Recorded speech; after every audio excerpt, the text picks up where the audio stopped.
The beginning and end of every sequence, it is either impact through a wall, impact on a table, impact through a mirror. Everything is happening in real time and it's being filmed.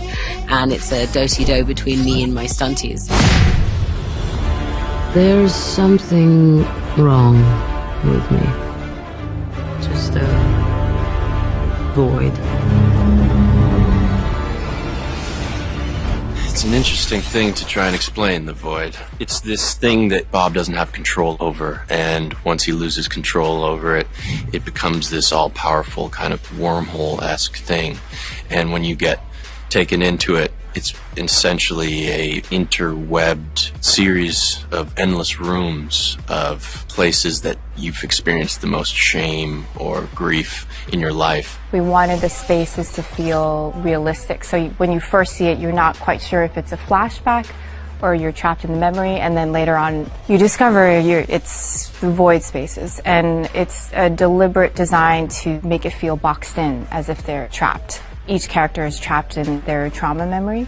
And it's pretty cool how Jake's designed it. It's almost like this eternal sunshine of the spotless mind, kind of Schenectady, New York fever dream. Just the encouragement to try to do something different, like Spike Jonze and Jonathan Glazer. There's an old Jonathan Glazer commercial, I think, for Levi's, where they're bursting through walls and there's explosions as they do that, and then obviously the sequence from being John Malkovich of going into Malkovich's subconscious. It's like your mind is somewhere else. Mm-hmm. We are in one of the void rooms, and this is the forest set. It's one of the first void rooms that Elena goes into. It is a flashback to when she was a child, luring one of her friends into the forest to be then killed. And so it's sort of a nightmare of hers that she has to relive over and over and over. And ultimately she has to bust through a wall to get out of here, which then takes her into another void nightmare room of her own. Starting from a practical base, like if you really see something happen and you can really make something happen, there's a kind of unpredictability and a magic to that. The transition between all these rooms is quite tricky because gravity shifts and is different in each room, and there's different rules in each room.